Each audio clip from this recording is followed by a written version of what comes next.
السلام عليكم ورحمة الله وبركاته. أهلا بكم معايا فيديو جديد من وي. فيديو النهاردة إن شاء الله هشرح فيه معاكم طريقة عمل وحدة سداسية سهلة جدا مكونة من سطرين لتكوين مفرش للسرير أو بطانية بيبي أو شال مستطيل أو كوفية أو كارديجان أو بلوزة أو أي حاجة احنا حابين نكونها من وحدتنا النهاردة. أتمنى تكون سهلة وبسيطة عليكم وكمان تنول أعجابكم. بسم الله الرحمن الرحيم. بنبتدي نشتغل بخيط صوف متوسط السمك أو طبعا أي خيط متوفر عندك، صوف قطن أي نوع انت حابة تشتغلي بيه، مش هيحصل أي حاجة، مع إبرة رقم 3.5 ملم.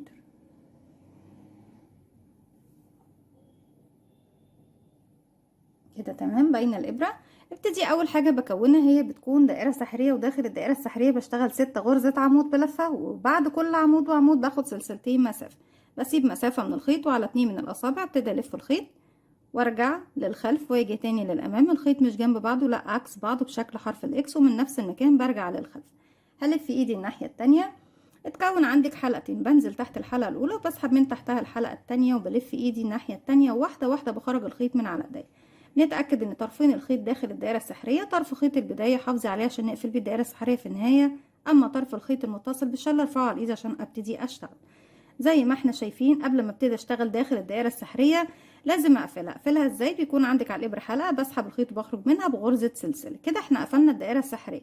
هرتفع كمان سلسلة على السلسلة الاولى، ومش هعتبر الاتنين اي حاجة، مجرد بس احنا قفلنا بواحدة منهم الدائرة السحرية، والتانية هي بتكون بس السلسلتين، بيعتبروا معايا مجرد ارتفاع يقربني من ارتفاع الغرزة اللي اشتغلها، وهي غرزة العمود بلفة ارتفاعها بيكون 3 سلسلة، يعني دول مش معايا من العدد. هبتدي الف الخيط على الابره، معايا حلقه ولفيت لفه بقوا حلقتين، بدخل فراغي داخل الدائره السحريه، اسحب الخيط واخرج، معايا كده 3 حلقات. هسحب الخيط واخرج من حلقتين، اتبقوا 2، هسحب الخيط واخرج من الاتنين. كده عمود 1 2 سلسله، كمان عمود رقم 2 1 2 سلسله، 3 1 2 سلسله، 4 2 سلسلة، 5 2 سلسلة، 6 والأخير وبعد منه كمان 2 سلسلة. بعد ما خلصنا السطر الأول هبتدي أسحب خيط البداية، بقفل الدائرة السحرية بتاعتي زي ما احنا شايفين بالشكل ده. وهنروح فين؟ هنروح لأول عمود اشتغلنا احنا كده. عندي 1 2 3 4 5 6.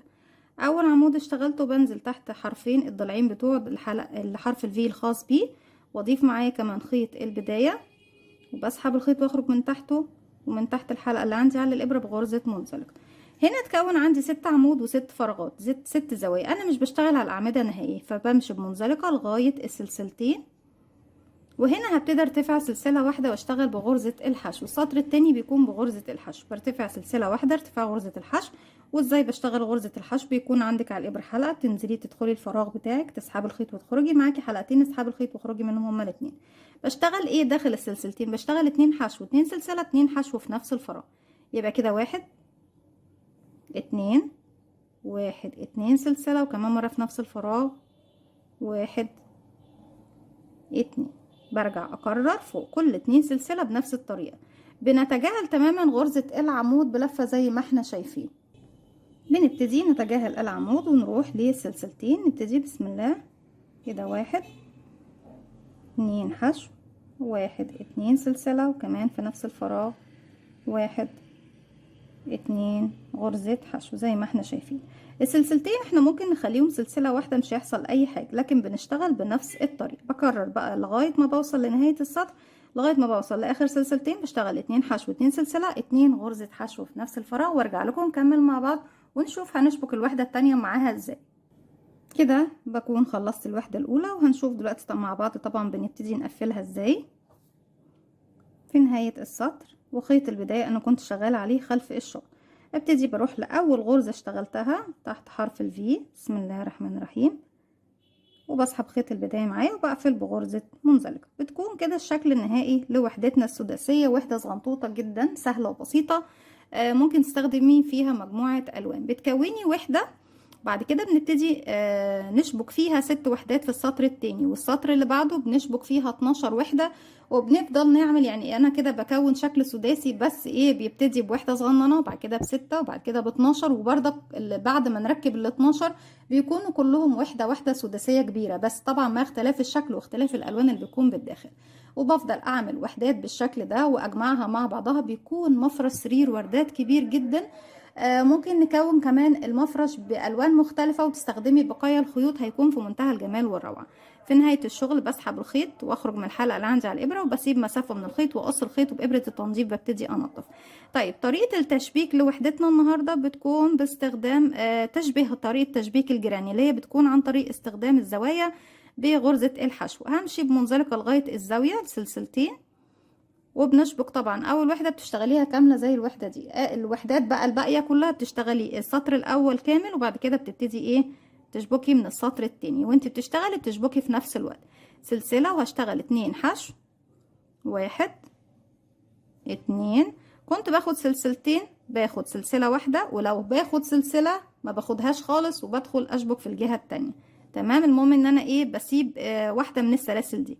هجيب الوحده اللي قصادي هنا من ظهرها، ده وش الوحده ده ظهرها، هبتدي من عند السلسلتين اللي خلفي ادخل من تحتهم، اسحب الخيط واخرج من تحتهم معايا كده الحلقه دي والحلقه اللي عندي على الابره.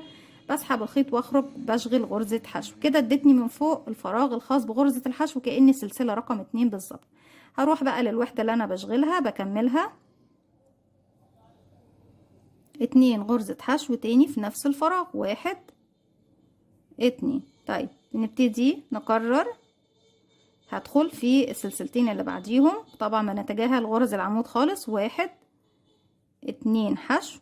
هنا المرة دي هروح اشبك، بنزل تحت السلسلتين واسحب الخيط واخرج من تحتهم معايا حلقتين، بسحب الخيط واخرج منهم بغرزة حشو، وباخد سلسلة كمان اللي هي بقية السلسلة التانية بتاعتي.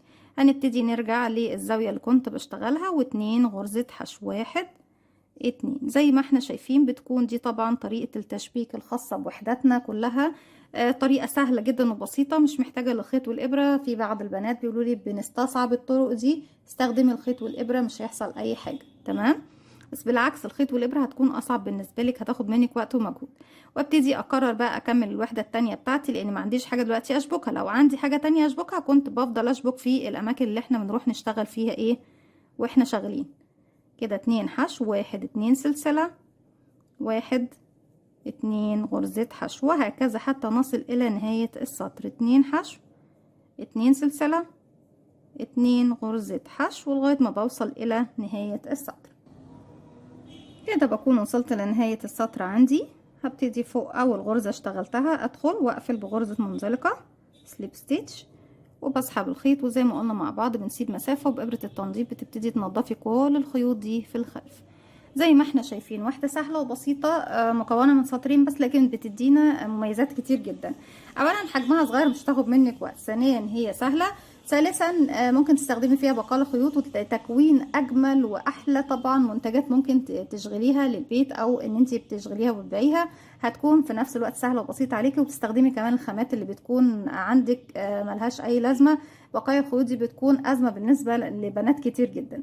بكده بكون وصلت معاكم لنهايه الفكره بتاعتي النهارده. اتمنى تكون سهله وبسيطه عليكم، وكمان تنول اعجابكم. ما تنسوش فضل الله ليس امرا اذا عجبكم الفيديو تدعموني بلايك وشير وسبسكرايب، واستنوني في فيديو جديد من وما تنسوش كمان تفعلوا زرار الجرس يوصلكم مني كل جديد. وما تنسوش كمان تتابعوا صفحة الفيسبوك بتاعتنا. اتمنى ان فيديو النهاردة يكون سهل وبسيط عليكم، والسلام عليكم ورحمة الله وبركاته.